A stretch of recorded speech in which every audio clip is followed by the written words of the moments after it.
Hello guys, তো দাদা আজকে বাজার থেকে ট্যাংরা মাছগুলো নিয়ে এসেছে। সেটাই আমি কলপারে ধুতে নিয়ে এসেছি। পরিষ্কার করে ধুয়ে রান্না করতে হবে, তার জন্য ভালো করে ধুয়ে নিচ্ছি। ভালো করে না ধুলে একটা আস্তে আস্তে গন্ধ বেরোয় কেমন একটা, তার জন্য ভালো করে ধুয়ে নিতে হবে লবণ দিয়ে।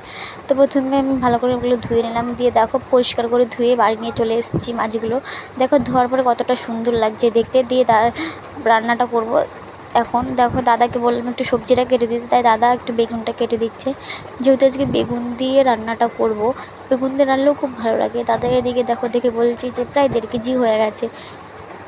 তো ছোটদাদিকে বলছে প্রায় 1.5 কেজি হয়ে গেছে মাছ। এদিকে দেখো বেগুন, পেঁয়াজ আর হচ্ছে কি আলুটা কেটে নিচ্ছে, যেহেতু তরকারিটা রান্না করতে হবে ভালোভাবে। যেহেতু আমি রান্নবো না, তাও দাদা রান্নবে। তো দেখো এদিকে কাটাকুটি সব কমপ্লিট। তো এদিকে আমি কাজ করছিলাম, প্রচুর গরম পড়েছে, তার জন্য আমি কাজ করতে করতে দেখো প্রচুর ঘেমে গেছি। ঠিক আছে, এদিকে দাদা দেখো রান্নাটা চাপিয়ে দিয়েছি। প্রথমে মাছটা ভেজে নিচ্ছে। দেখো এই মাছগুলো ভাজার সময় ভীষণভাবে ফোটে, তেল ছিটকায়, তার জন্য আগে থেকে লবণ হলুদ মাখিয়ে রেখেছিল।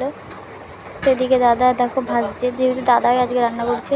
মাছগুলো ভাজার পরে বেগুনটা কষিয়ে নিচ্ছে। তো আদা রসুন লঙ্কা যা যা মশলা লাগে সবই দিয়ে কষিয়ে নিচ্ছে।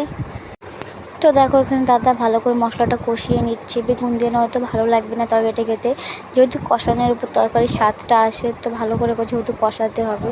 তো দেখো এদিকে কষিয়ে নিচ্ছে। এদিকে দাদা বললো ধনেপাতা দেবে তরকারিতে, তার জন্য বাগান থেকে একটু ধনেপাতা তুলতে গেছিলাম আমি। এগুলো আজকে দেশি ধনেপাতা, ঠিক আছে। অনেক কিছু লাগানো আছে আমাদের বাড়ির বাগানে, কুমড়ো গাছ লাগানো আছে, লঙ্কা গাছ, মোটামুটি খাওয়ার মতো সব কিছু লাগানো আছে। তো আমি ধনেপাতাটা নিতে এসেছি বাগানের মধ্যে। দেখতে পাচ্ছ এতটা রোদ, বাপরে, যাতে আমি ক্যামেরাটা পুরো তাক লাগিয়ে যাচ্ছে।